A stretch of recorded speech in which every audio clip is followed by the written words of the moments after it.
So if you already have a list of customers, you're going to want first name, last name, email. That's really about it. Okay. You can go to your RTV system, go to reports, customer list, export CSV, look at your download here. Okay. Over here, you're going to click this, open that up, and let me open up this Excel spreadsheet real quickly and kind of show you what we're going to do. So that will open up here. Don't convert it. So you're going to want to have you're going to want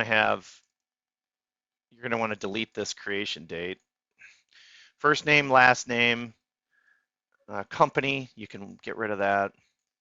And the phones, you can get rid of both of those because AWeber is not a phone system, right? So once you've got that, once you've got your list, I've got 900 people, isn't that crazy?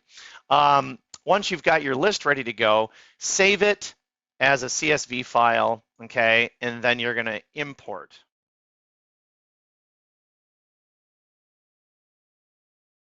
You're gonna click on subscribers.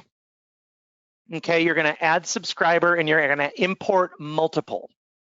You wanna be really, the best thing I can say here is let them know that, hey, these are my customers. I've been in business for many years. I didn't buy this list, okay? That's really what it comes down to. So once you have your mass of people that you're gonna bring in, you're gonna grab your file.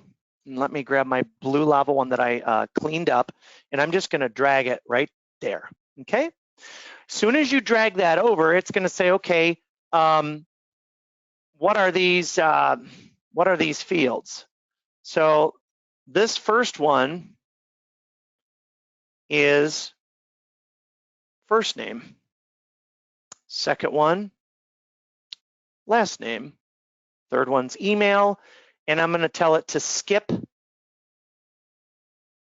phone number and skip the land office number. The next step is what they call confirmed opt-in, and they even default it to off because they know nobody clicks on it. So you're not gonna wanna hit yes on that. Make sure your confirmed opt-in is off. So make sure your confirmed opt-in is off. Next step is tell us where the heck you got the list, or applying automations. This means if I have automations set up at Blue Lava Media. That means if they're put on the hot sheet, they also get put on my newsletter list. If they get put on my newsletter list, they also get put on my hot sheet list. Somebody unsubscribes from the hot sheet, they're still gonna get the newsletter. So check out automations. It's easy to set up. It's just if this list, then this list, and so on and so forth. Pretty simple. You just hit background info next on this. You can apply your automations if you have some. Here's where you're gonna wanna say other. These are my customers. You're gonna just keep it short and sweet, and then definitely they're not coming from another email provider unless you are. But you're gonna say, hey, these are my customers. I'm a local photographer. I've been in business for so long. These are all customers that have done business with me from, put your website in, folks. Put your www website in there. Keep it short and sweet. They say be descriptive, but I say, been in business. These are my customers that I photograph for. They do business with me off here. I'm just starting with your program. Boom, website, domain, done. Hit the import. In 1 to 2 days, they should approve you. I have not ever heard of somebody not getting approved.